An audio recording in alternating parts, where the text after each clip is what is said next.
Arahang Bhahi Anda Zayam Dugadang Amidang Virazang Lalidang Adulang Saranang Dibaubatamang Yamagang Dukhadang Daranang Panamami Zinang Ke Alok Chibi Sudama Arahang Bhahi Anda Zayam Dugadang Amidang Virazang Lalidang Adulang Saranang Dibaubatamang Yamagang Dukhadang Daranang Panamami Zinang Chakau Bhabao Arahang Bhahi Anda Zayam Dugadang Amidang Virazang Lalidang Adulang Saranang Dibaubatamang Yamagang Dukhadang Daranang Panamami Zinang Arahang Buddha Dugu Kanyuro Mudaido Myaswa Phayago Panamami Shiko Ai Bhahi Anda Zayang Adun Abayango Auno Mudo Myaswa Phayago Panamami Shiko Ai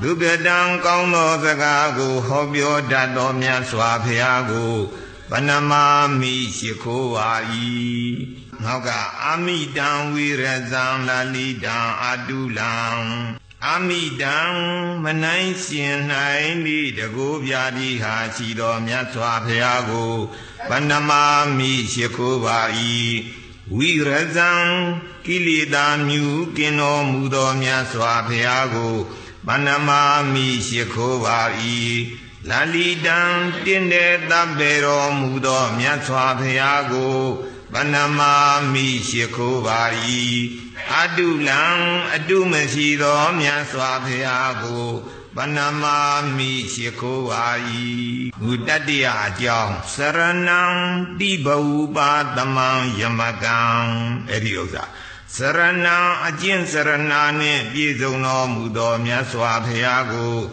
Panamami Shiko Ai Dibaubatamang Bondomana Kileda Nyi Iro Myaswa Phayago Tiga Dombo Bhawaga Bong Tibawa Bondoma Ubatama Kileda Nyina Dibaubatamang Bondomana Kileda Nyi Iro Myaswa Phayago Panamami Shiko Ai Yamagang Yemi Asong Dago Vyari Hanin Bizono Myaswa Phayago Panamami Shiko Ai Nausong Bara Dukhadang Daranang Panamami Zinang Erimet Kono Doma Dukhadang Chanago Bizwan Naino Myaswa Phayago Dukhaga Chanago Dang Ligaro Bizwan Naine Dukhandaradi Di Dukhado Dukhadang Chanago Bizwan Naino Myaswa Phayago Panamami Shiko Ai Daranang Gugwe Athaya Phido Myaswa Phayago Panamami Shiko Ai Zinang Mangabago Aung Nino Myaswa Phayago Panamami Shiko Ai Aboa Gathali Takau Sulai Bang Arahang Bhahi Anda Zayam Dugadang Amidang Virazang Lalidang Adulang Saranang Dibaubatamang Yamagang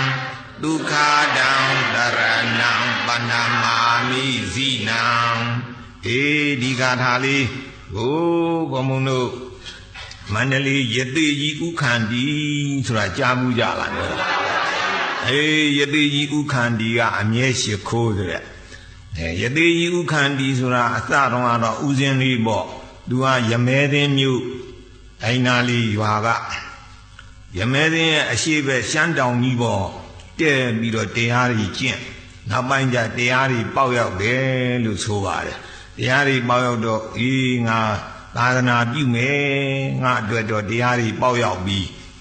သာသနာပြုမယ်ဒါပေမဲ့လို့ဘုန်းကြီးဘဝနဲ့ဆိုတော့ဗသံလေးပါးဒီလဲကန်ရမတော်ဘူးယသိဝိမယ်ဆိုပြီးတော့ဥစဉ်ဘဝကနေပြီးတော့ယသိဝိပြီးတော့မန္တလေးလာတဲ့သူကမန္တလေးအဲ့ဒီခေတ်ကသာသနာပိုင်ဆရာတော်ကြီးကတောင်တွင်သာသနာပိုင်နဲ့တောင်တွင်ကျောင်းတိုက်ကအဲ့ဒီဆရာတော်ကြီးစီသွားဆရာတော်ဖျားတပြီးတော့ယသိကြီးဥခန္တီပါဖျားတပြီးတော့သာသနာပြုမလို့ပါဖျားကြီးတည်မယ်ဖျားကျောင်းလေးဆောက်မယ်ဖျားအိုးကျောင်းအိုးကြီးပြင်မယ်ဖျားစောင်းနှန်းကြီးဆောက်ပါမယ်အဲ့လိုသာသနာပြုပါမယ်တပြီးတော့မန္တလေးတောင်ကြီးမယ်နေရာလေးတနေရာပေးပါလို့တောင်းတယ်တောင်းတော့သာသနာပိုင်ဆရာတော်ကြီးကဥက္ကန္တီခမရလည်းကျုပ်မမြင်ဘူးခုမှမြင်တာခမရဘလောက်အစွမ်းတတ္တိရှိလို့သာသနာပြုနိုင်မယ်မပြုနိုင်ဘူးမသိရဘူးအဲ့တော့ခမရတတ္တိလေးအစွမ်းလေးနည်းနည်းပြသမ်းပါလို့ပြုမြင်ရအောင်လက်တွေ့ပြသမ်းကြဆိုဆရာတော်ဘာကြည့်ကျင်တာတော့ဘယ်လိုသိကျင်တာတော့လို့မေးတယ်ကဲနေ့ပြင်ကတန်ခါ900ဆုံးကတ်ချင်တယ်ကျွေးနိုင်မှာမလားကျွေးနိုင်ပါတယ်ဗျာ900လည်းကျွေးနိုင်တယ်1000လည်းကျွေးနိုင်ပါတယ်ဗျာကဲဒီလိုဆိုရင်တပည့်တော့တန်ခါ900ပင့်ထားလိုက်မယ်ကိုတော့ပြင်ပြီးတော့ကျွေးပြီးတော့တပည့်တော့ပင့်ထားမယ်ဆိုပြီးတော့ဦးဇင်းနေကိုရင်နေတန်ခါ900စာရေးပြီးတော့ပင့်ပေါ့ပင့်လိုက်တော့ဥက္ကန္တီကတပည့်တော့အိတ်ဖူရလေးတနေရတော့ညာအိတ်ဖူရလေးပေးပါဗျာဆိုအခန်းတစ်ခန်းတောင်းခန္ဓာရတော့သူပစ္စည်းလေးထားပြီးတော့ဖះရှိသွားသတိစိတ်နေရတယ်သူကသတိစိတ်ဘုလိုညာနေတယ်ပဲစွန်ချက်မဲ့ပြုံးမဲ့လူတွေတယောက်မှမလာဘူးညလည်းမလာ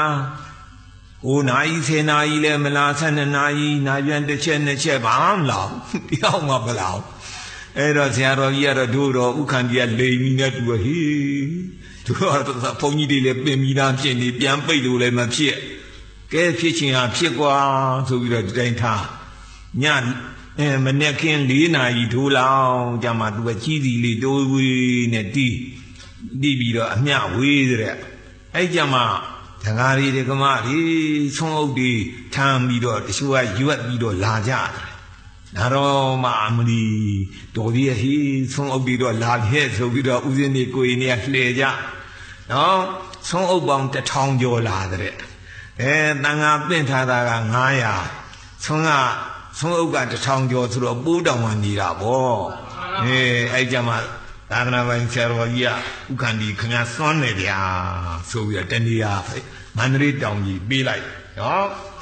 အဲ့ဒီဥက္ကန္တီကဒီလိုနဲ့ဖရာကြီးအကြောင်းနေတဲတယ်သာသနာပြုတယ်မန္တလေးတောင်ရောက်ဖူးကြတယ်မဟုတ်လားဆောင်းနှန်းကြီးတွေများတန်ဆောင်းနှန်းကြီးတွေနော်လောက်ထားတယ်ရန်ကင်းတောင်ဟိုမန်းဆက်တော်တောင်ဒီလိုဟာတွေသူကအကုန်လျှောက်ပြီးတော့နိုင်ငံလုံးလုပ်တယ်ဘေးနိုင်ငံညာကကုမ္ပဏီတွေကတောင်မှဥက္ကန္တီကဆိုရင်လူချင်းသွတ်တေးတန်တွေဘီလန်မြေတွေအကျွေးပေးတယ်သူယုံကြည်လို့မို့လို့နော်နာဥက္ကန္တီကသခိုင်းတောင်ရုံမဲ့ဝချက်မင်းကြောင်ဆိုတဲ့ဆရာတော်ကြီးတစ်ပါးရှိကြားဘူးလားပြောတာဥက္ကန္တီကအဲ့ဒီကြောင်သွားတယ်ဝချက်မင်းကြောင်ဆရာတော်ကြီးနာမည်ကျော်လို့သွားဝချက်မင်းကြောင်ဆရာတော်ကြီးကဟာဥက္ကန္တီကြွလာတဲ့ဟေးယသိကြီးဥက္ကန္တီလာတဲ့လက်ဖက်ကြီးတို့အမီးတို့လောက်ကြပါဟဲ့ဆိုပြီးတော့သူတကားလေးဒီမှာဒီခိုင်းပြီးတော့ကျွေးမွေးတယ်အခမ်းပြီးတော့မင်းကြောင်ဆရာတော်ကြီးကဥက္ကန္တီခင်ဗျာနာမည်ကျော်တယ်ဗျာတနိုင်ငံလုံးကျော်တယ်ခင်ဗျာအလွန်တကူးရှိတယ်စွန့်တယ်လို့ခင်ဗျာကျုပ်ကဒီနားနဲ့တော့ကြားဘူးမျက်လုံးနဲ့မြင်နေတာခင်ဗျာဘယ်လောက်စွန့်တယ်ဆိုတော့ကျုပ်ပြသမှာလို့ပြောတယ်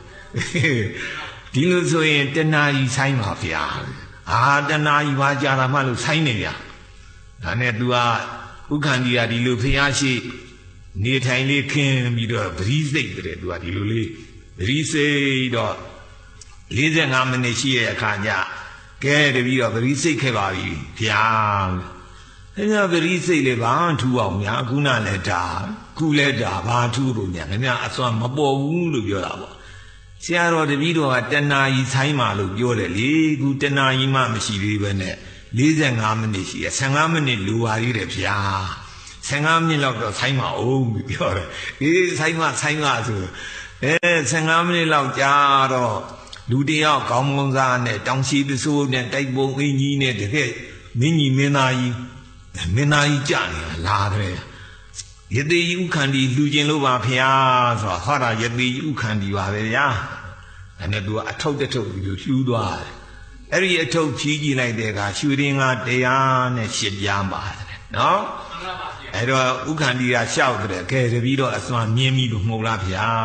တပည့်တော့သာသနာပြုနေတာတခါတလေမဲ့ပိုက်ဆံတပြားမှမရှိပါဘူးဗျတပည့်တော့ဂရီးစိတ်လိုက်ရင်လူကျင်တာအကုန်ရဗျ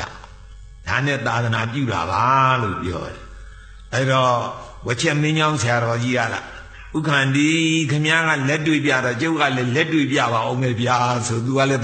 ပရိတွားစိတ်တဲ့ခမည်းလို့ပေါ့တနာကြီးဆိုင်ရိုးလို့ပြောတယ်တနာကြီးဆိုင်45 မိနစ်ရှိတော့သူကလည်းပဲထလာကဲဥခန္တီကျုပ်လည်း45 မိနစ်ရှိပြီခမည်းလို့ပေါ့15 မိနစ်တော့ဆိုင်ဝုံတော့လို့ပြောဥခန္တီကလည်းဆိုင်ခဏလောက်ကြာတော့လူ2ယောက်ဟောလောက်ကြီးနှစ်ဖက်စာလောက်ရှိတဲ့အထုပ်ကြီးတစ်ထုပ်လေးထမ်းချလာတာရှိကတယောက်နောက်ကတယောက်တဘိုးကြီးနဲ့လေကောင်အထုပ်ကြီးထားပြီးတော့ထမ်းဝချက်မင်းယောင်ဆရာတော်ကြီးလှူခြင်းလို့ပါဗျာဆိုအဲ့ဒီအထုပ်ကြီးလှူတဲ့သူကဖြီးကြည့်လိုက်တဲ့အခါသင်္ကန်းအစုံ108စုံနဲ့နော်ကဲခင်ဗျားလူပေါ့ဗျာကျုပ်လည်းပဲအဲ့လိုသာသနာပြုနေတာပါပြီးတော့ဒါတဲ့ခင်ဗျားကဗရီးစိတ်တော့ဘာစိတ်တာတော့ပြီးတော့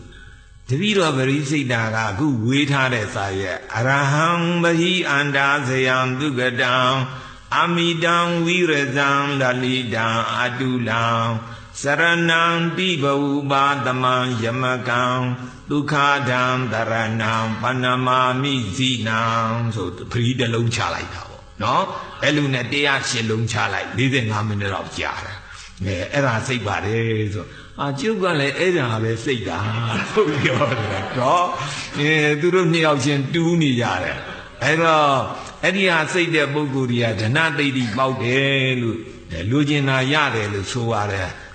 ခုပရိသတ်တွေလည်းစိတ်ကြပေါ့ဗျာနော်ကဲတစ်ခေါက်လောက်ဆိုပြသမှာအောင်ဘုံမို့အရဟံဝိအန္တာဇယံဒုက္ကတံအမိတံဝိရဇံဒလိတံအတုလံစရဏံတိဘဝပါတမံယမကံ